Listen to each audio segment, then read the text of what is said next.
बिस्मिल्लाहिर्रहमानिर्रहीम। अस्सलाम वालेकुम स्टूडेंट्स। केमिकल काइनेटिक्स के सेकंड लेक्चर में आप लोगों को वेलकम करता हूं। हमने प्रीवियस लेक्चर में केमिकल काइनेटिक्स का introduction, rate of reaction and the rate law, ये सारी बातें डिस्कस की थी। और रेट लॉ की मैथमेटिकल एक्सप्रेशन से हमारे पास डिस्कशन आया था रेट कांस्टेंट का। अब रेट कांस्टेंट के हवाले से बात की जाए तो रेट कांस्टेंट में एक बहुत इंपॉर्टेंट डिस्कशन होता है एमडी कैट के पॉइंट ऑफ व्यू से, वो होता है यूनिट ऑफ रेट कांस्टेंट। तो unit of rate constant depends upon the order of the reaction. ठीक है, तो आज की क्लास में हम लोग ऑर्डर ऑफ रिएक्शन डिस्कस करेंगे और वो तमाम मामला डिस्कस करेंगे जिनकी बिहाफ पे हम लोग यूनिट ऑफ रेट कांस्टेंट को इजीली समझ सकते हैं, कंसीडर कर सकते हैं। तो आज की हेडिंग हम मेंशन करते हैं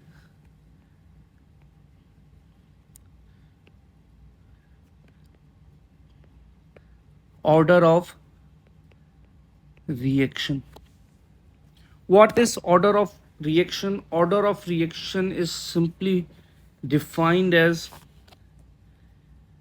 the sum of the exponents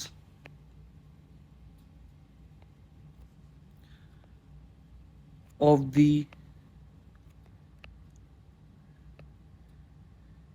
concentration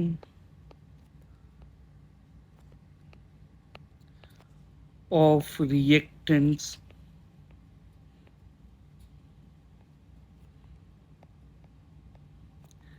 involved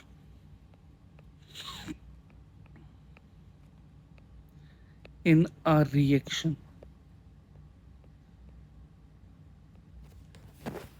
तो देखें भाई, ऑर्डर ऑफ रिएक्शन के हवाले से हमें ये मालूम होता है, हमें ये पता चलता है कि ऑर्डर ऑफ रिएक्शन को डिफाइन करने का तरीक़ेकार क्या है कि हम लोग किसी भी रिएक्शन में जो रिएक्टेंट इन्वॉल्व हुए हैं उन रिएक्टेंट की कंसंट्रेशन का जो एक्सपोनेंट बने वो तमाम एक्सपोनेंट्स को सम अप करते हैं, तो ये ऑर्डर ऑफ रिएक्शन होगा। अब जैसे कि आपके पास एक रेट एक्सप्रेशन है which can be written like this. ये एक रेट एक्सप्रेशन, ठीक है। अब इस रेट एक्सप्रेशन में ए की पावर को हम लोग एक्स कंसीडर कर लें, बी की पावर को हम लोग वाई कंसीडर कर लें।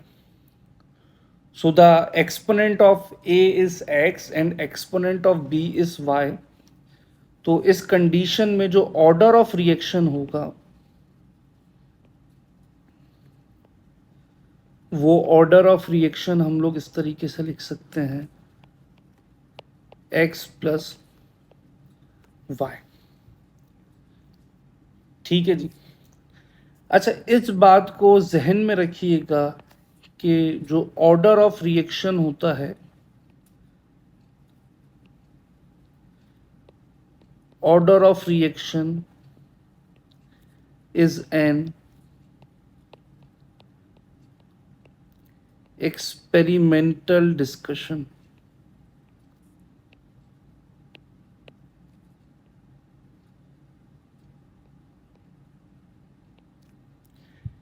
क्या मतलब है इस स्टेटमेंट से? What does it mean by कि order of reaction is an experimental discussion? Experimental discussion means that we are not able to determine the order of reaction just by the help of stoichiometric balance chemical equation। हम कभी भी किसी balance chemical equation को देखकर order of reaction नहीं बता सकते। क्या मतलब है इस बात के? इसको ज़रा इस तरीके से देखें कि हमारे पास एक इक्वेशन है N2 plus 3H2 and it produces 2NH3. So from the above chemical equation, the rate expression could possibly be like this.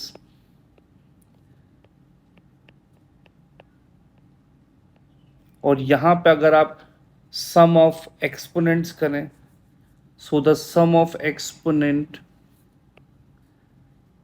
According to the given equation is 4, तो ये एक गलत बात है। क्यों? क्योंकि हमने बस केमिकल इक्वेशन को देखा, उस इक्वेशन को देख के रेट एक्सप्रेशन बनाई, और रेट एक्सप्रेशन में जो एक्सपोनेंट्स थे उनको सम अप कर दिया। ये ऑर्डर ऑफ रिएक्शन निकालने का तरीकेकार नहीं है। ऑर्डर ऑफ रिएक्शन फाइंड करने के लिए हम ओवरऑल रिएक्शन को एक्सपेरिमेंटली ऑब्जर्व करते हैं, उसमें देखते हैं कि कौन सा रिएक्टेंट एक्चुअली इन्वॉल्व हो रहा है, उसके कितने मोल्स इन्वॉल्व हो रहे हैं, how many reactants are involving, are being participating in the reaction and in which step। ठीक है, कुछ रिएक्टेंट्स होते हैं जो रिएक्शन मैकेनिज्म में स्लो स्टेप में पार्टिसिपेट करते हैं, और कुछ रिएक्टेंट्स होते हैं जो फास्ट स्टेप में पार्टिसिपेट करते हैं। तो ये भी एक बहुत इम्पॉर्टेंट पॉइंट होता है ऑर्डर ऑफ रिएक्शन को फाइंड करने के लिए, कि हम ऐसे ही रैंडमली इक्वेशन देख के ऑर्डर ऑफ रिएक्शन फाइंड नहीं करेंगे, हमें पूरा मैकेनिज्म देखना होगा भाई। और मैकेनिज्म देखने के बाद जो पूरे मैकेनिज्म का स्लोएस्ट स्टेप होगा, that slowest step is the rate determining step.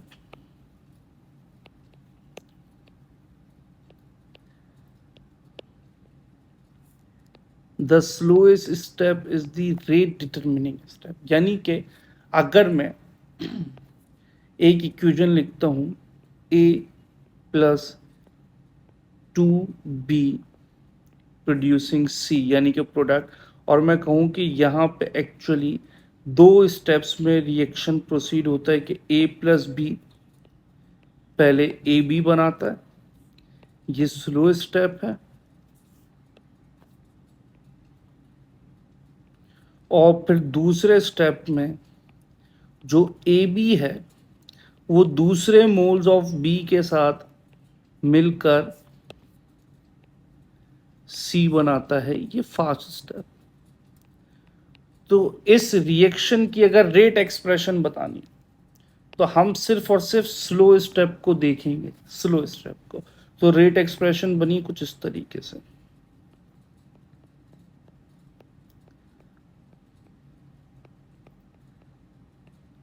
और यहां पे ऑर्डर क्या बनेगा फिर 2, सम ऑफ एक्सपोनेंट 2।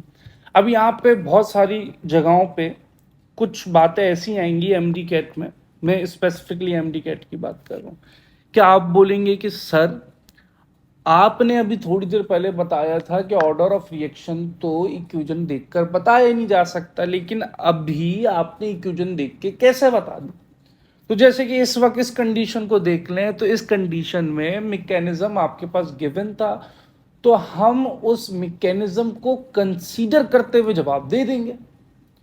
और फॉर एग्जांपल अगर मैकेनिज्म गिवन ना हो, सिर्फ इक्वेशन गिवन हो, जो अक्सर औकात एमडी कैट के पास पेपर्स में आपको दिखेगा कि भाई इक्वेशन गिवन है, मैकेनिज्म गिवन नहीं है, और पूछेगा कि भाई इस इक्वेशन को देखकर क्या लगता है कि इस इक्वेशन का ऑर्डर क्या होगा। तो ऐसी सिचुएशन में सिर्फ एमडी कैट की बात करो, सिर्फ एमडी कैट को इस सवाल को सॉल्व करने के लिए इस सिचुएशन में हम क्या करेंगे कि इक्वेशन को देख के ऑर्डर बता देंगे, क्योंकि वो जो इक्वेशन आपको गिवन होगी वो टोटली पॉसिबल लॉजिकल इक्वेशन होगी, वो ऐसी कोई रैंडम इक्वेशन उठा के नहीं दे देंगे आप। तो इस बेसिस पे अगर फिल वक्त में ऑर्डर ऑफ रिएक्शन की डिटेल की बात करूं कि how many orders of the reaction are there,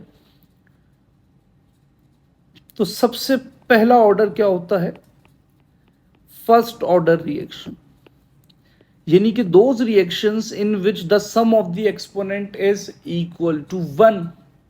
some of exponent कितना होगा फर्स्ट ऑर्डर में 1। Second order reactions, second order reactions वो होंगे जहां पे सम ऑफ एक्सपोनेंट कितना होगा 2। याद रखिएगा।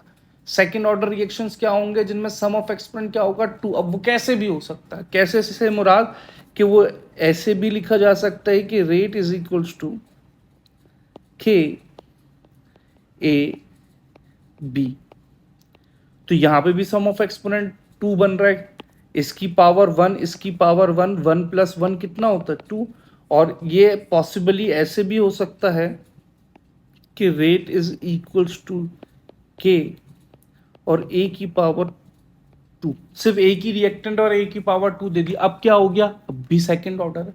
तो सम ऑफ एक्सपोनेंट 2 होना पड़ेगा तब जाके सेकेंड ऑर्डर रिएक्शन होगा। अब वो सम ऑफ एक्सपोनेंट 2 कैसे हो, इस बात की कोई शर्त नहीं है, वो कैसे भी हो सकता है। वो दो रिएक्टेंट के एक्सपोनेंट सम अप होने के बाद 2 बने, या वो एक ही रिएक्टेंट ही मौजूद हो लेकिन उसकी पावर, उसकी एक्सपोनेंट की वैल्यू 2 हो, तो हम उसको ओवरऑल एक्सपोनेंट सम वैल्यू कह देंगे 2। फिर मजीद थर्ड ऑर्डर रिएक्शन हो सकता है। थर्ड ऑर्डर रिएक्शन में भी यही कंडीशन है कि भाई थर्ड ऑर्डर में सम ऑफ एक्सपोनेंट 3 होना चाहिए। अब वो कैसे भी हो, अब वो ऐसे हो कि रेट इज इक्वल्स टू के ए बी और सी, 3 रिएक्टेंट दे दिए और तीनों की एक्सपोनेंट वैल्यू 1 है। ये भी थर्ड ऑर्डर रिएक्शन हो सकता है।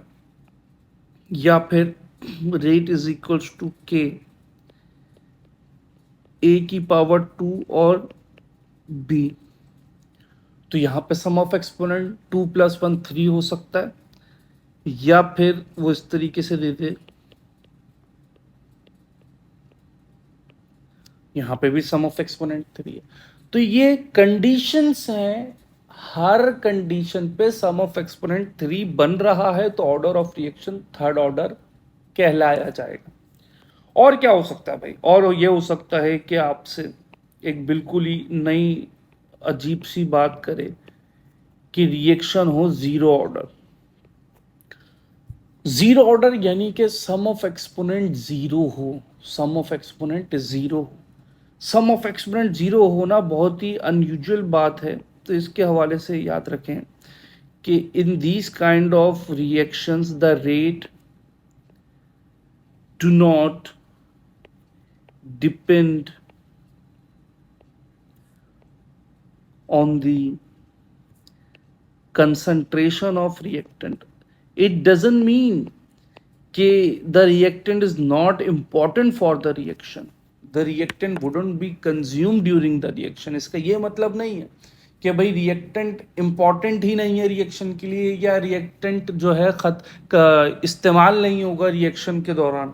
ये सब होगा, रिएक्टेंट इंपॉर्टेंट भी होगा, रिएक्टेंट इस्तेमाल भी हो रहा होगा रिएक्शन प्रोसीड होने के दौरान, लेकिन उस रिएक्टेंट की अमाउंट पर रिएक्शन की स्पीड डिपेंड नहीं करती। तो ऐसे रिएक्शंस सिर्फ एक कैटेगरी में पड़ जाते हैं, वो होते हैं फोटोकेमिकल रिएक्शंस। तो usually photochemical reactions are zero order reactions। ठीक है जी।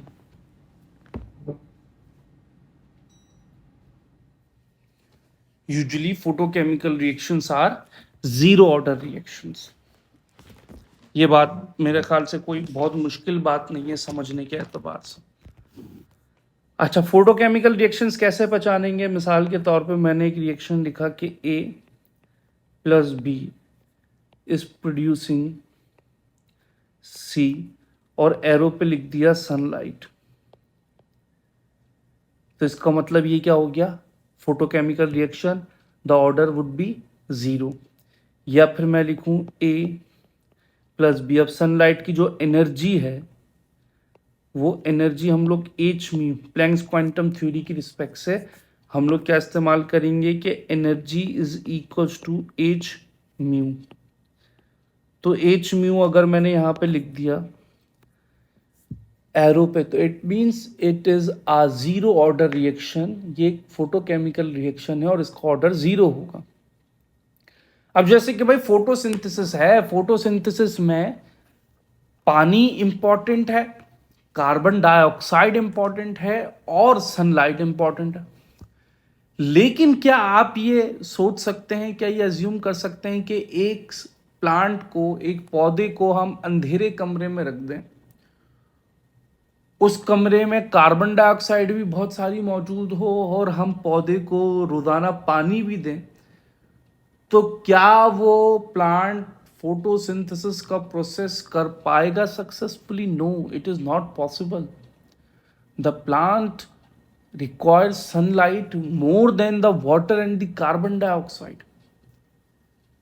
ठीक है, आपने ये नोट किया होगा कि बहुत सारे स्पेशली जो पुराने पौधे होते हैं, पुराने दरख्त होते हैं, उनको कोई पानी नहीं दे रहा होता, लेकिन फिर भी वो हेल्दी लाइफ जी रहे होते हैं, वो जो है फल भी दे रहे होते हैं। अक्सर जो पुराने दरख्त होते हैं गली मोहल्लों में जो लगे होते हैं, तो भाई वो सब कैसे, क्यों? क्योंकि कार्बन डाइऑक्साइड उनको एटमॉस्फेयर से मिल रही है, वाटर के लिए उनकी रूट जो है ना डीप इन द सॉइल जो है चली जाती हैं, वो पानी कहीं ना कहीं से ले लेती हैं, भले थोड़ा कम मिले, ठीक है, वो सरवाइव कर लेते हैं। उनके लिए मैंडेटरी कंडीशन है सनलाइट की। सनलाइट होगी तो काम होगा, सनलाइट के ऊपर रिएक्शन डिपेंड कर रहा है। वाटर और कार्बन डाइऑक्साइड होने चाहिए, लेकिन उसके ऊपर रिएक्शन की स्पीड डिपेंड नहीं करती। यानी कि ऐसा नहीं हो सकता कि एक पौधे को आप धूप में रखें और उसको आप बेशुमार पानी दे दें और कार्बन डाइऑक्साइड तो उसको एटमॉस्फेयर से मिल रही है, तो वो जल्दी जल्दी ग्रोथ करने लग जाए। ऐसा नहीं है कि वो एक दिन में जो है दरख्त बन जाए, ठीक है, वो अपने ही रिस्पेक्ट से रिएक्शन करेगा, उसको जैसी सनलाइट मिल रही है वैसा रिएक्शन करेगा। ठीक है, अब सनलाइट का भी ये मतलब नहीं है कि भाई तपती धूप में आप पौधे को रख दें। सनलाइट से मुराद ये होता है कि उसको सनलाइट के जो 7 कलर्स हैं, जो विबग्योर, उसमें से एक स्पेसिफिक वेवलेंथ की लाइट चाहिए होती है। उसको पूरी सनलाइट से कोई लेना देना नहीं होता, प्लांट को एक स्पेसिफिक वेवलेंथ की लाइट चाहिए होती है। ठीक है जी, ये जीरो ऑर्डर के हवाले से ये थे कुछ बेसिक से ऑर्डर।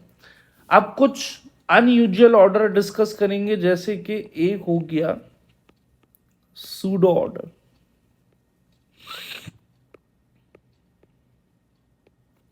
सूडो ऑर्डर, भाई सूडो ऑर्डर क्या है? सूडो वर्ड के मतलब होते हैं फॉल्स, विच मीन्स के फॉल्स ऑर्डर रिएक्शन, यानी कि ऐसा रिएक्शन जो एपरेंटली कुछ और ऑर्डर शो करे, लेकिन एक्चुअली वो किसी और ऑर्डर का हो। अब यहां पे ऑर्डर ऑफ रिएक्शन की असल डेफिनेशन आ जाती है कि भाई इसका मतलब ये कि आप इक्वेशन देखकर, अगर आप देखेंगे इक्वेशन को देखेंगे, तो इक्वेशन देखकर आपके जहन में जो ऑर्डर आएगा वो उसका एक्चुअल ऑर्डर नहीं होगा। मिसाल के तौर पर मैं यहां पे लिखूं A plus H2O producing B, तो इसमें एक जहन ये कहता है कि भाई दो रिएक्टेंट्स हैं, तो इसको सेकंड ऑर्डर होना चाहिए। लेकिन keep it in your mind कि the reactant which is present in excess amount wouldn't affect the reaction rate, या फिर ऐसा कह सकते हैं कि the reaction rate doesn't depend upon the excess amount of the reactant. ऐसा कोई भी रिएक्टेंट जिसकी अमाउंट बहुत ज़्यादा इस्तेमाल की जाए, जो बहुत एक्सेस में हो, उसके ऊपर रेट ऑफ रिएक्शन डिपेंड नहीं कर रहा होता। तो इससे ये हमें पता चला कि अब कोई ये बोलेगा सर आपने तो यहाँ पे वाटर लिखा है, वाटर में एक्सेस है या नहीं, ये कैसे पता चलेगा? अरे भाई, अगर रिएक्टेंट साइट पे वाटर हो तो water as a reactant is always in excess।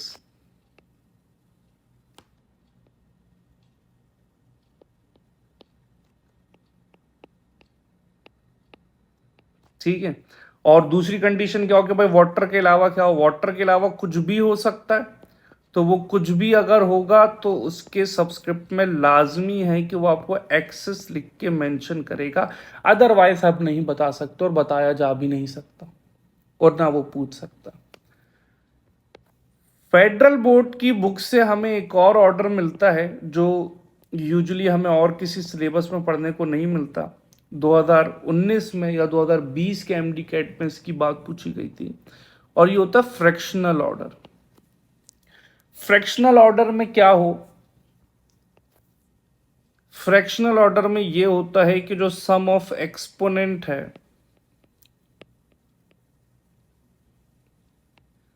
वो फ्रैक्शन में, बस ये है। मिसाल के तौर पे मैं एक रेट एक्सप्रेशन लिखूं, रेट इज इक्वल्स टू के ए, और बी का एक्सपोनेंट में लिख दूं हाफ, तो ये क्या बनेगा, ऑर्डर, ऑर्डर ये बनेगा 1 plus half which is equals to 3/2, so the order of reaction is 3/2। अब इस बात को ध्यान में रखिएगा कि जो आपसे सवाल पूछा जाता है, वैसे तो ऑर्डर ऑफ रिएक्शन में हर जगह से सवाल हो सकता है, हर ऑर्डर से सवाल हो सकता है, लेकिन जो हमने ये ऑर्डर ऑफ रिएक्शन का भी टॉपिक स्टार्ट किया उसकी फर्स्ट कंडीशन ये थी कि we would be able to answer about the rate constant units. तो भाई अगर हमें इस हवाले से काबिल होना है कि हम ये बता सकें कि भाई रिएक्शन रेट में रेट कांस्टेंट का यूनिट क्या है, तो उसमें फिर सवाल सिर्फ 4 ऑर्डर्स का आता है, first order, second order, third order और जीरो ऑर्डर। क्यों? क्योंकि सूडो ऑर्डर और फ्रैक्शनल ऑर्डर अनयूजुअल होते हैं। अब मिसाल के तौर पे हम जरा बात करें यूनिट्स ऑफ के की, तो मिसाल के तौर पे वैसे तो यूनिट्स ऑफ के आपको याद हो या आप ड्राइव करना चाहें एट दी मोमेंट, वो आपकी मर्जी। अब मिसाल के तौर पे आपके पास एक रेट एक्सप्रेशन लिखी है कुछ इस तरीके से,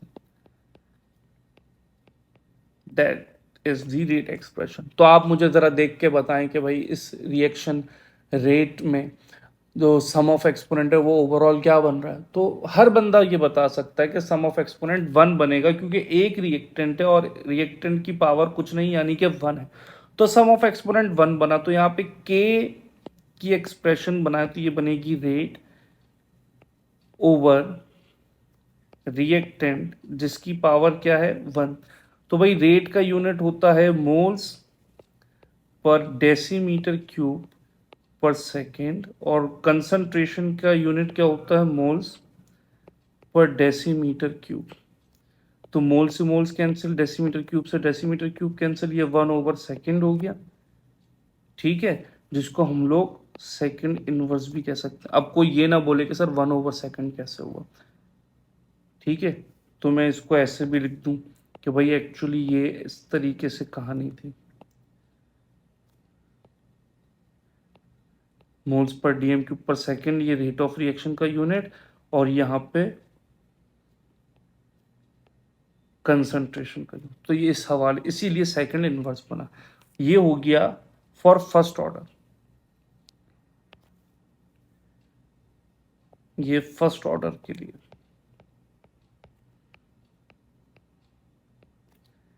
इसी तरीके से सेकेंड ऑर्डर की बात करें तो भाई सेकेंड ऑर्डर में रेट कांस्टेंट एक्सप्रेशन क्या बन सकती है, जितनी भी पॉसिबिलिटीज हैं सबका आंसर बनेगा सेम। तो मैंने पॉसिबिलिटी सबसे सिंपल वाली लिख दी कि भाई ऊपर रेट ऑफ रिएक्शन और नीचे जो रिएक्टेंट है उसकी पावर मैंने 2 लिख दी, क्योंकि sum of exponent at the end हमें 2 चाहिए। तो भाई रेट ऑफ रिएक्शन का यूनिट बना मोल्स पर डीएम क्यूब पर सेकेंड, और यह कंसंट्रेशन का यूनिट बना मोल स्क्वायर पर डीएम 6। तो वही मोल से स्क्वायर कैंसिल, डीएम क्यूब से ये 6 कैंसिल, तो ये बना डीएम क्यूब ओवर मोल ओवर सेकेंड, ठीक है। ये सेकेंड ऑर्डर के लिए हुआ। थर्ड ऑर्डर के लिए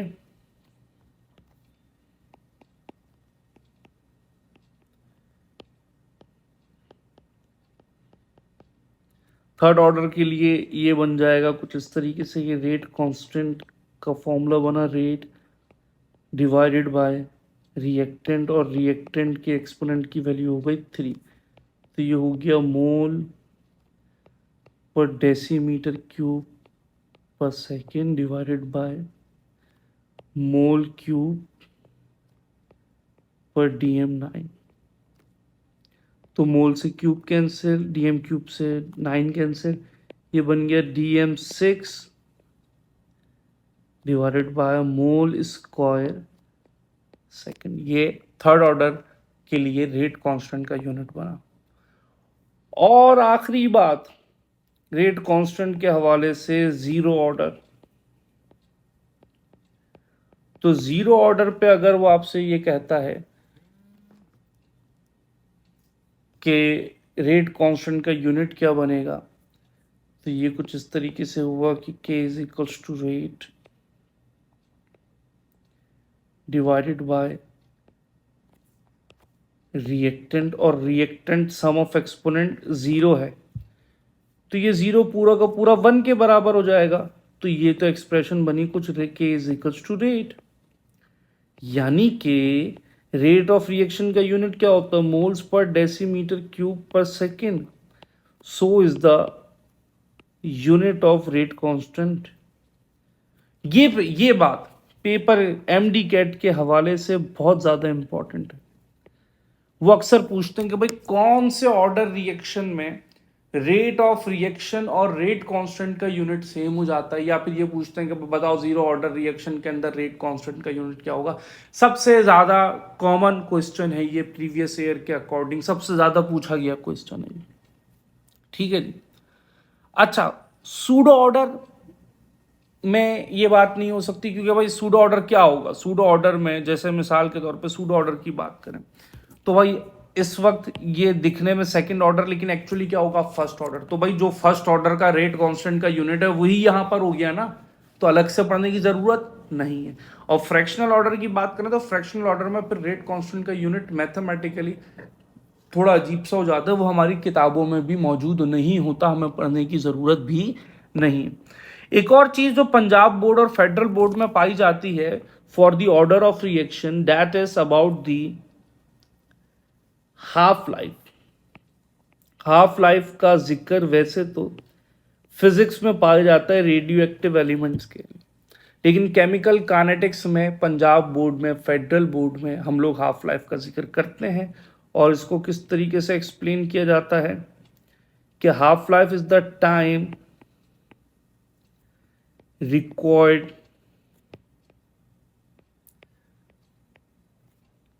बाय रिएक्टेंट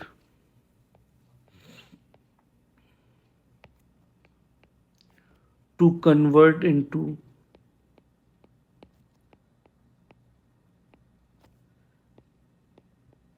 50% या फिर 50% required to convert into half of its initial value। मिसाल के तौर पे कि अगर एक रिएक्टेंट A है जिसकी वैल्यू है 1 मोल्स पर DM क्यूब, तो भाई 1 का हाफ कितना होगा, 0.5। तो A को 1 से 0.5 में कन्वर्ट होने में कितना वक्त लगेगा, ये इसकी हाफ लाइफ है। मिसाल के तौर पे मैं कहूँ भाई 5 मिनट लगेंगे, तो इसकी हाफ लाइफ 5 मिनट्स है। अच्छा, हाफ लाइफ के कुछ फॉर्मूलाज होते हैं जो बाकायदा ड्राइव्ड होते हैं इंटीग्रेटेड इक्वेशन से, लेकिन उनकी डेरिवेशन हमारे इस वक्त लेवल पे मौजूद नहीं है, और ना MD कैट में डेरिवेशन पूछी जाएगी, बस फाइनल फार्मूला पूछा जाएगा। तो भाई क्या कहानी चलेगी, तो for first order reaction, first order reaction में जो हाफ लाइफ का फॉर्मूला टी हाफ लिखते हैं इसको, ये बनता है 0.693/K। ये मिलता जुलता फॉर्मूला आप लोग फिजिक्स में भी पढ़ते हैं, लेकिन वहां पे टी हाफ इक्वल्स टू 0.693/λ पढ़ा जाता है। ठीक है, मेरे ख्याल से डीके कांस्टेंट के लिए होता है। यहाँ पे ये K से मुराद क्या है, रेट कांस्टेंट। तो K से मुराद है रेट कांस्टेंट, और अगर किसी फॉर्मूले में यहाँ पर स्मॉल a इस्तेमाल होता है तो इसका मतलब होता है initial concentration of the reactant.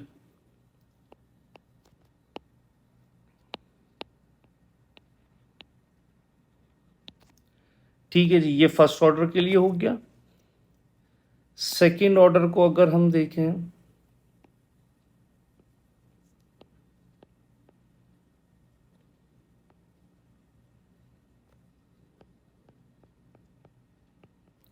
तो ये हो जाएगा 1/के डॉट ए, यानी कि the product of rate constant and the initial concentration of the reactant. आपको ये बोलेगा सर सेकंड ऑर्डर में तो दो रिएक्टेंट होते हैं, यहाँ पे तो आपको 2A लिखने चाहिए थे। भाई ऐसा नहीं है, आप हाफ लाइफ एक वक्त में एक ही रिएक्टेंट की पढ़ सकते हैं, दोनों रिएक्टेंट की हाफ लाइफ सेम नहीं हो सकती। ठीक है, इसलिए एक वक्त में एक रिएक्टेंट की हाफ लाइफ पढ़ी जा रही है। और फिर थर्ड ऑर्डर के लिए क्या मामला होगा?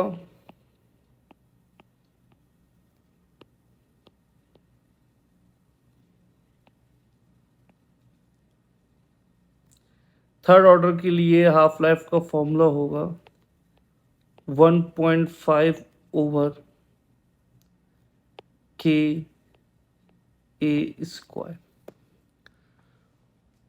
और आखिर में जीरो ऑर्डर का फॉर्मूला अगर हम लिखें तो ये बनता है A/2K। अब देखिए यहां से हमें फिर एक बहुत ही काम की बात मालूम होती है, जैसे कि इस ए को देखें, ये कंसंट्रेशन ऑफ रिएक्टेंट, ये ए, ये रहा, ये A², ये रहा, यहाँ पे ए बिल्कुल भी नहीं। तो यहाँ पे एमसीक्यूज क्या बन सकते हैं? एमसीक्यूज या तो ये बने कि वो आपसे ओवरऑल फार्मूला पूछ ले, जैसे कि एक दो बार हुआ है, जैसे 2017 HEC ने टेस्ट लिया था, वो टेस्ट बहरहाल कैंसिल हो गया था, लेकिन उस टेस्ट में क्वेश्चन आया था कि भाई 0.693/K अगर हाफ लाइफ का फॉर्मूला है तो बताइए ऑर्डर ऑफ रिएक्शन क्या होगा। ठीक है, और ऐसे सवाल यूएचएस में भी हम देखते हुए आए। लेकिन इसके अलावा इससे क्या एमसीक्यूज बन सकते हैं? इससे एक एमसीक्यूज ये बन सकता है कि if we double the concentration of the reactant, अगर हम रिएक्टेंट की कंसंट्रेशन को डबल कर दें and there is no effect on the half life value, और इससे हाफ लाइफ की वैल्यू पे कोई फर्क नहीं पड़ रहा, तो what would be the order of the reaction? तो बताइए ऑर्डर ऑफ रिएक्शन क्या है? तो भाई अगर रिएक्टेंट की कंसंट्रेशन बढ़ाने से, डबल करने से हाफ लाइफ पे कोई फर्क नहीं पड़ा, तो इसका मतलब ये फर्स्ट ऑर्डर है, क्योंकि फर्स्ट ऑर्डर के फॉर्मूले में हाफ लाइफ का जिक्र ही नहीं है। अगर आपसे कहे कि भाई अगर हम if we half the concentration of the reactant, अगर हम रिएक्टेंट की कंसंट्रेशन को हाफ कर देते हैं, आधा कर देते हैं, तो we observe that the half life value becomes double. तो हमने ये ऑब्जर्व किया कि हाफ लाइफ की वैल्यू पहले के मुकाबले में डबल हो गई। तो बताइए ऑर्डर ऑफ रिएक्शन क्या है? तो ये सेकंड ऑर्डर रिएक्शन है, क्योंकि यहां पे हाफ लाइफ और इनिशियल कंसंट्रेशन इनवर्स रिलेशन में। ठीक है, कंसंट्रेशन डबल करने से हाफ लाइफ की वैल्यू हाफ हो जाएगी, कंसंट्रेशन हाफ करने से हाफ लाइफ की वैल्यू डबल हो जाएगी। इसी तरीके से अगर मैं ये कहूं कि मैं थर्ड ऑर्डर रिएक्शन में रिएक्टेंट की कंसंट्रेशन को हाफ कर देता हूं, हाफ, तो हाफ लाइफ की वैल्यू पे क्या फर्क पड़ेगा? It will be increases by 4 times, क्योंकि A² है। और अगर आपसे ये कहा जाए कि भाई अगर हमने कंसंट्रेशन ऑफ रिएक्टेंट को डबल किया और हाफ लाइफ की वैल्यू भी डबल हो गई, तो ये वाहिद फिर जीरो ऑर्डर में है, क्योंकि यहां पर ऑर्डर ऑफ रिएक्शन अगर आप देखें तो जीरो ऑर्डर में हाफ लाइफ और concentration of reactant directly proportional है, एक के डबल होने से दूसरी भी डबल हो जाएगी। ठीक है भाई, इस बात को अपने जहन में रखिएगा, लाजमी जहन में रखिएगा। और इसके आगे हम लोग क्या डिस्कस कर सकते हैं? इसके आगे हम लोग डिस्कस कर सकते हैं methods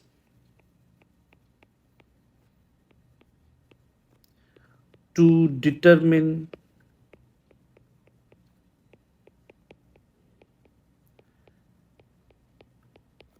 rate of reaction.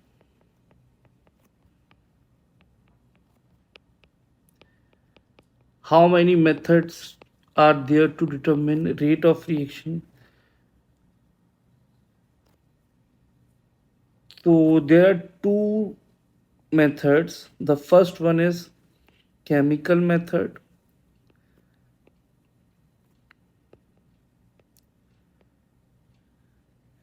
The second one is physical method.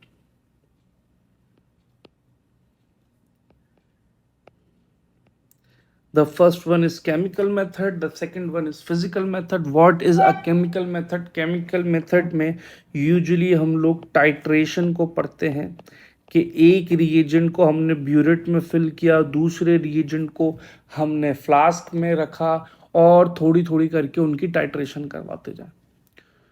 तो चूंकि हम टाइट्रेशन करवा रहे होते हैं तो चांसेस ऑफ एरर बहुत कम होता है, क्योंकि हम जो रिएजेंट ब्यूरेट में और जो रिएजेंट फ्लास्क में, फ्लास्क वाले रिएजेंट को तो 10-10 ml करके यूज करते हैं और एक से ज़्यादा रीडिंग्स होती हैं, यानी कि पहली रीडिंग ले ली, फिर दूसरी ले ली, फिर तीसरी बार फ्लास्क फिल करके दोबारा टाइट्रेट कर लिया, तो chances of error are less.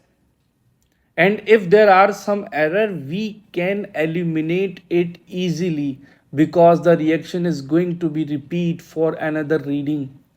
हम टाइट्रेशन करते वक्त कम से कम 2 से 3 रीडिंग तो लेते हैं ना भाई। तो 2 से 3 रीडिंग लेने का क्या रीज़न होता है? उसका रीज़न ये होता है कि चांसेस ऑफ एरर कम से कम हो, हमें आइडिया हो कि भाई ये वैल्यू इतनी ही बन रही है। अगर ये वैल्यू वेरी करती जाए कि भाई पहली टाइट्रेशन में 10 आ जाए, दूसरी टाइट्रेशन में 13 आ जाए, चौथी में 18 आ जाए, तो इसका मतलब ये हमने टाइट्रेशन सही नहीं करी। टाइट्रेशन की वैल्यू एक्यूरेट होनी चाहिए, प्रिसाइज होनी चाहिए। ठीक है, वो प्रिसाइज कैसे हो कि पहले 10 आ गई तो उसके बाद ज्यादा से ज्यादा जो चेंज होगा वो 9.8 9.9 आ जाए, ज्यादा से ज्यादा चेंज इंक्रीज में हो तो 10.1 10.2 आ जाए, और थोड़ा बहुत एरर है तो 10.5 आ जाए। इससे हमें अंदाजा हो जाता है कि भाई हाँ एरर नहीं है, एग्जैक्ट वैल्यू है। तो केमिकल मेथड में less chances of error,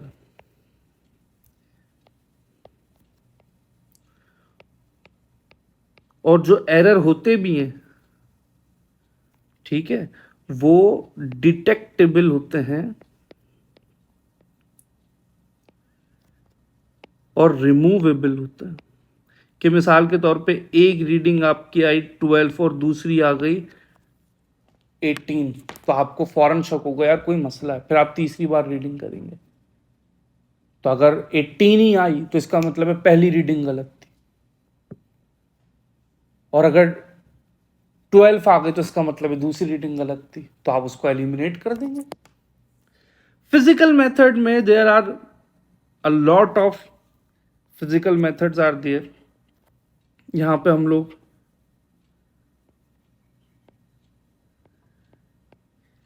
pH मीट्री पढ़ते हैं, कंडक्टोमीट्री पढ़ते हैं,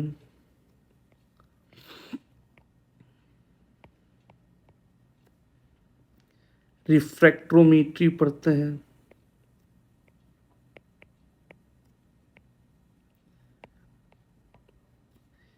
स्पेक्ट्रोस्कोपी पढ़ते हैं,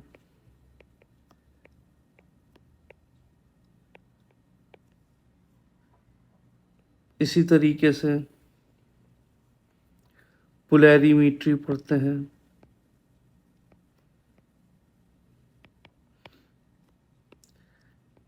कलरीमीट्री पढ़ते हैं,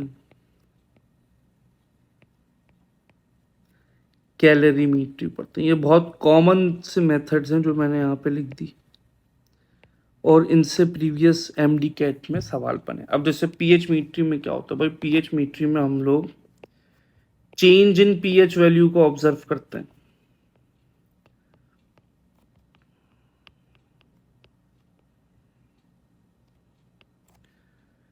कंडक्टोमीट्री में चेंज इन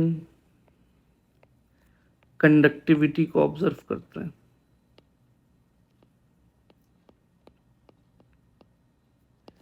रिफ्रैक्टोमीट्री में change in refractive index,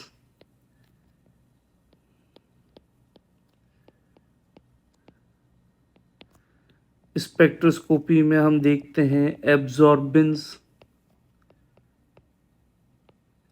of UV visible. अब इसमें तो और भी रेंजेस होती हैं, लेकिन हम लोग यूजुअली यूवी विजिबल लाइट की एब्जॉर्बेंस को देखते हैं। पोलैरिमीट्री में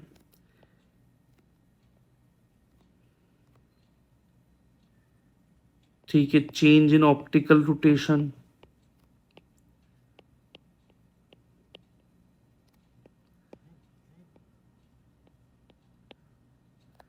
कलरीमीट्री में चेंज इन कलर इंटेंसिटी, और कैलोरीमेट्री में चेंज इन इंथैल्पी वैल्यूज।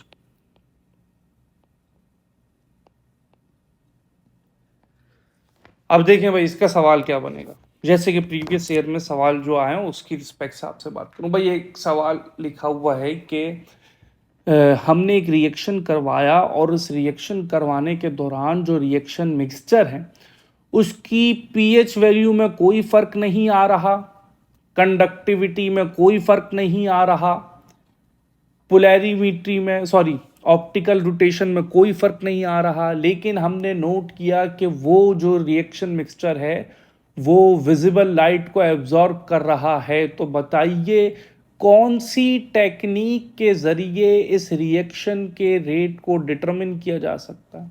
तो यहाँ पे इतनी सारी टेक्निक्स लिखी हुई हैं, इनमें से देखें कि भाई कौन सा चेंज उस वक्त रिएक्शन मिक्सचर की जानिब से शो किया जा रहा है, और बता दें कि हाँ भाई वो reaction mixture you visible light को एब्जॉर्ब कर रहा है। इट मीन्स के स्पेक्ट्रोस्कोपी के जरिए इस रिएक्शन मिक्सचर का जो रिएक्शन रेट है उसको डिटरमिन किया जा सकता है। तो इस तरीके से इसके सवालात होते हैं जिनको आपने इन चेंजेस की बिहाफ पे आंसर करना। ठीक है भाई, होपफुली ये बातें आप लोगों को समझ में आई होंगी। आज की क्लास को, आज की वीडियो को हम यहीं पे एंड करते हैं। इंशाल्लाह नेक्स्ट वीडियो में इसी चैप्टर के फर्दर डिस्कशन करके इस चैप्टर को वाइंड अप करेंगे। होपफुली आपके लिए ये वीडियो बेनिफिशियल रही होगी। अल्लाह हाफिज़।